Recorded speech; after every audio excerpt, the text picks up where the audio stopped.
आज हम कर रहे थे +1 क्लास का अध्याय 3 वर्ग, जिसके अंदर 3 वर्ग में जैसे आपको बताया गया था कि जैसे जो प्रथम वर्ग था वो ईसाई पादरी, और दूसरा जो वर्ग था वो भूमिधारक अभिजात वर्ग, और तीसरा जो वर्ग था वो कृषक थे। तो 3 वर्ग में जैसे जो फ्रांसीसी पादरी जो थे वो इस अवधारणा में विश्वास रखते थे कि प्रत्येक व्यक्ति के कार्य के आधार पर 3 वर्गों में किसी एक का सदस्य जो है वो होना होता था उनको। तो एक बिशप ने कहा कि यहाँ वर्ग क्रम में कुछ प्रार्थना करते हैं, दूसरे लड़ते हैं और शेष अन्य जो हैं वो कार्य करते हैं। इस तरह समाज मुख्य रूप से 3 वर्गों पादरी, अभिजात और कृषक वर्ग से बना था। तो जैसे दूसरा जो वर्ग था अभिजात वर्ग, उसमें जैसे पादरियों ने स्वयं को प्रथम वर्ग में तथा अभिजात वर्ग को दूसरे वर्ग में रखा था, परंतु वास्तव में सामाजिक प्रक्रिया जो थी उसके अनुसार अभिजात वर्ग जो था उसकी महत्वपूर्ण भूमिका थी। ऐसा इसलिए था क्योंकि उनके नियंत्रण में भूमि थी, और वह जैसे भूमि जो है वो उसके कारण जैसे उनका शासकों के साथ जुड़ाव था। जो फ्रांस के शासक थे, शासकों का जो लोगों से जुड़ाव एक प्रथा के कारण था जिसे वेस्लेज कहते थे, और यह प्रथा जर्मन मूल के लोगों, जिनमें फ्रैंक लोग भी एक थे, में समान रूप से विद्यमान थी। और बड़े भूस्वामी और अभिजात वर्ग राजा के अधीन होते थे, जबकि कृषक भूस्वामियों के अधीन जो हैं वो होते थे।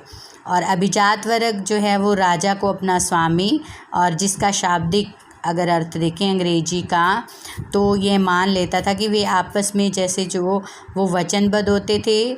और जैसे जो सेन्योर, लार्ड जो था वो लार्ड एक ऐसे शब्द से निकला था जिसका अर्थ होता था रोटी देने वाला, और वेसल्स दास होता था, और उनकी रक्षा जो है वो लार्ड करता था, और बदले में वे उनके प्रति जो दास होता था वो अपने लार्ड के प्रति निष्ठावान रहता था। और इन संबंधों में व्यापक रीति रिवाजों और शब्दों का विनियम भी शामिल था, और इसमें जैसे चर्च में बाइबल की शपथ लेकर जो है उनको इन रीति रिवाजों का पालन करने के लिए कहा जाता था। और जैसे एक समारोह होता था तो उसमें दास को उस भूमि के प्रतीक के रूप में, जो कि उसके मालिक के द्वारा एक लिखित अधिकार पत्र पर एक छड़ी या केवल एक मिट्टी का डला जो है वो दिया जाता था। अभिजात वर्ग की एक विशेष हैसियत थी, उसका अपनी जो संपदा होती थी, और स्थायी रूप से पूर्ण रूप से उसका नियंत्रण भी उसके ऊपर रहता था। वे अपनी सैन्य क्षमता बढ़ा सकते थे, और जो सेना होती थी वो सामंती सेना जो है वो उस समय के दौरान कहलाती थी। वे अपना स्वयं का न्यायालय लगा सकते थे, और यहाँ तक कि जैसे स्वयं का न्यायालय लगाने के बाद अपनी मुद्रा भी वो प्रचलित कर सकते थे। जो अभिजात वर्ग के लोग होते थे वे अपनी भूमि पर बसे सभी व्यक्तियों के मालिक थे, और वे विस्तृत क्षेत्रों के जो स्वामी थे, जिसमें उनके घर, उनके निजी खेत, और जैसे जोतों का आकार बड़ा या छोटा जैसे होता था तो उसके अनुसार जो आसामी कृषक होते थे, कृषकों के खेत होते थे, तो उनके ऊपर जैसे वो स्वामी होते थे, और उनका घर जो है वो मेनर कहलाता था। और उनकी उनकी जब युद्ध होते थे तो युद्धों के अंदर जो युद्ध के समय जो सैनिक होते थे वो भी उन्हीं के अनुसार ही उनको कार्य करना पड़ता था। किनके अनुसार? जो अभिजात वर्ग था उनके अनुसार, और साथ में उनके खेतों में भी उनको काम करना पड़ता था। इसके बाद नेक्स्ट पॉइंट आता है मैनर की जागीर।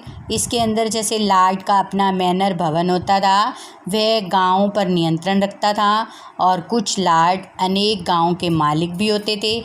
किसी छोटे मैनर को जागीर में दर्जन भर और बड़ी जागीर में 50 या 60 परिवार भी हो सकते थे, और प्रतिदिन के उपयोग को प्रत्येक वस्तु जागीर पर मिलती थी। अनाज खेतों में उगाए जाते थे।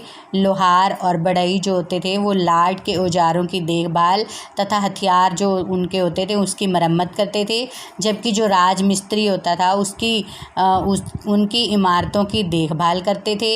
औरतें जो हैं वो वस्त्र काटती थी और बुनती थी, और बच्चे लाट की मदिरा संपीड़क में कार्य करते थे, यानी कि उसकी मदिरा आदि बनाना। और जागीरों में विस्तृत अरण्य भूमि क्या होती है? जो वन होती है, जो वानिक भूमि होती है, वो होते थे जहाँ लाट जो हैं वो शिकार करते थे, और उनके यहाँ चारागाह होते थे। चारागाह क्या होता है? जहाँ पर पशुओं को चराया जाता है, और वहाँ पर उनके पशु और घोड़े जो है वो चराए जाते थे। और वहाँ पर एक चर्च और सुरक्षा के लिए एक दुर्ग भी होता था। उसके बाद आता है नाइट। तो नाइट में क्या आता है कि जैसे जो शौकिया कृषक सैनिक जो थे वो उस समय के दौरान पर्याप्त नहीं थे, और कुशल जो अश्वसेना थी उसकी उनको आवश्यकता थी, तो इसलिए उन्होंने नए वर्ग को बढ़ावा दिया जो नाइट्स कहलाते थे। वे लाट से उसी प्रकार संबंधित थे जिस प्रकार लाट राजा से संबंधित होता था। लाट ने नाइट को भूमि का एक भाग दिया और उसकी रक्षा करने का वचन दिया, और फीफ को उत्तराधिकारी में पाया जा सकता था। वह 1000, 2000 एकड़ या उससे अधिक में फैली हुई हो सकती थी, जिसमें नाइट और उसके परिवार के लिए एक पंचक्की और मदिरा संपीड़क के अतिरिक्त उसके परिवार के लिए घर, चर्च और उस पर निर्भर व्यक्तियों के रहने की व्यवस्था शामिल थी। सामंती मैनर की एक तरफ फीफ की भूमि को कृषक जोतते थे, यानी कि जो कृषक, जो किसान, जो निम्न वर्ग जिनको बनाया गया था वो उनकी भूमि पर कृषि करते थे, और बदले में नाइट अपने लाट को एक निश्चित रकम देता था और युद्ध में उसकी तरफ से लड़ने का वचन भी उनको देता था। अपनी सैन्य योग्यताओं को बनाए रखने के लिए नाइट जो होता था वो प्रतिदिन अपना समय बाड़ बनाने और घेराबंदी करने और पुतलों से रण कौशल को बढ़ाने में और बचाव के अभ्यास कार्य करने में जो है उसका समय निकलता था। नाइट जो है वो अपनी सेवाएं अन्य लार्डों को भी दे सकता था, पर सर्वप्रथम निष्ठा उसकी जो होती थी वो अपने लार्ड के लिए ही होती थी। और 12वीं सदी से जैसे गायक फ्रांस के मैनरों में वीर राजाओं और नाइट्स की वीरता की कहानियाँ जो हैं वो गीतों के रूप में सुनाते हुए घूमते रहते थे, जो अंशतः ऐतिहासिक और अंशतः काल्पनिक होती थी, यानी कि कल्पना करके वो उनकी बड़ाई के गीत जो हैं वो गाया करते थे। आज इतना ही, बाकी नेक्स्ट वीडियो में। धन्यवाद।